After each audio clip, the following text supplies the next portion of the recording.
مرحبا، كيفكن؟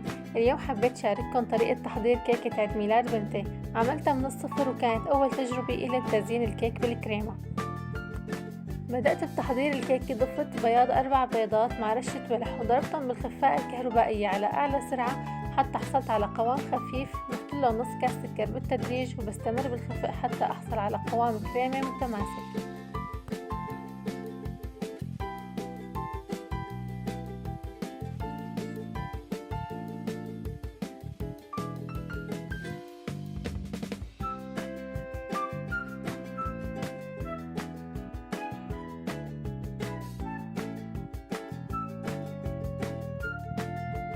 وبطاسة تانية بضيف صفار 4 بيضات مع معلقة كبيرة فانيليا ومعلقة كبيرة خل وكاسة سكر.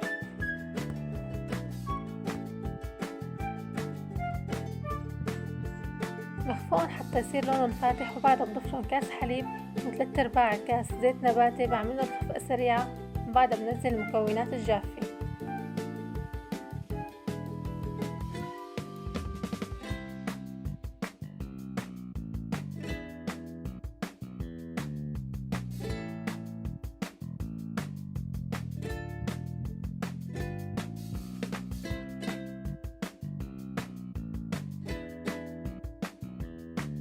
عندي هون بالمنخل كاس طحين، نص كاس نشا وظرف بيكنج باودر.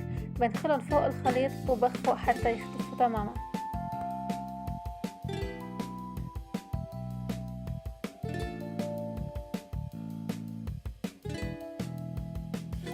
برجع بضيف كاس طحين في حال بدي الكيكة سادة، وإذا حابين تعملوها على كاكاو بتاخدوا معلقتين طحين وبتضيفوا بدالهم معلقتين كاكاو مثل ما عملت، وبتدخلوهم كمان فوق الخليط وبتخفقوهم. لما اخلص بضيف بياض البيض اللي خفقته بالتدريج وبحركه من تحت لفوق بهالشكل. انا تقريبا ضفتهم على 4 مراحل.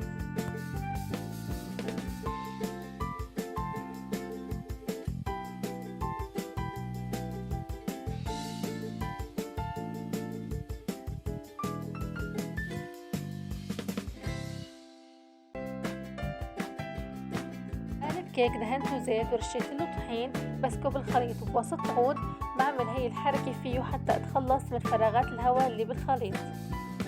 بخبز الكيكة على رف الوسطاني بالفرن محمى مسبقا على حرارة 180 من تحت فقط، وبضيف صينية تانية تحت القالب لأنه ما بدي القالب يتعرض للحرارة بشكل مباشر.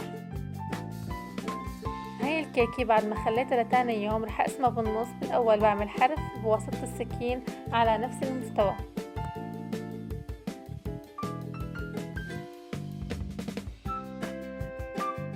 وبعدها بنزل خيط بالحرف اللي عملته وبضمه بهالشكل. بتكون كيكة انقسمت معي.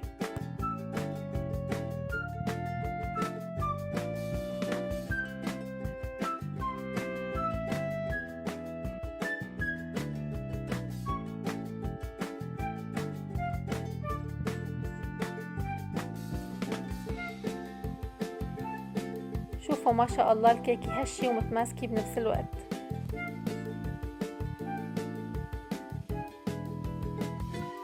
خفقت كمية منيحة من الكريمة السادة وهلأ بدي اضيفلها النكهات. باخد قسم منها وبضيفله شوكولا وبخفقه، وهيك أول حشوة صارت جاهزة. إذا حبيتوا تضيفوا شوكولا أكتر بنصحكم تضيفوا مع ظرف كريمة شانتيه لأنه الشوكولا بتخفف قوام الكريمة.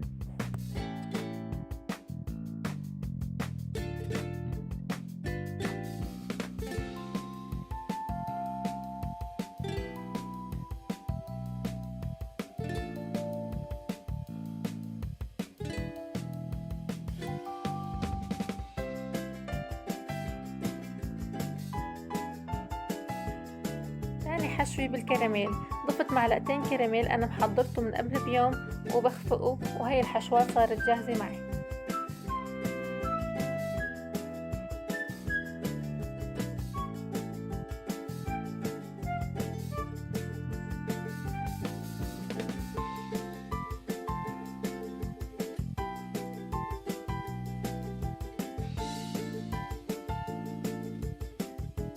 وهلأ رح أبدأ بتطبيق الكيكة. ضفت شوية كريمة مشان ما تتحرك مع الكيكة خلال الشغل.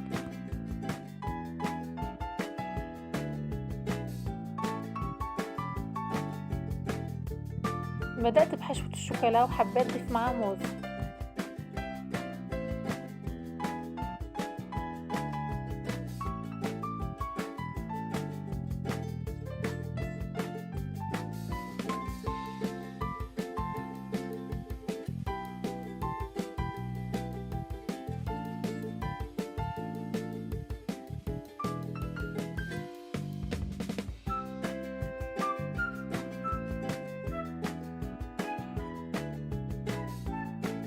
وعملتن طبقة شوكولا وطبقة كراميل بهالشكل.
بغلف الكيكة بالكريمة بهالشكل، ما بسمك طبقة التغليف لأنه بدي أضيف طبقة تانية، بس بدي الكيكة تاخد شكل ملس وتتماسك، وبحطها بالبراد ساعة تقريبا حتى تتماسك قبل الطبقة التانية. بهالوقت بحضر الكريمة اللي بدي نزين فيها. رح أعملها 3 ألوان بنفسجي وزهري وأزرق. بضيف ملون الطعام بالتدريج وبخفق حتى أحصل على اللون اللي بدي إياه.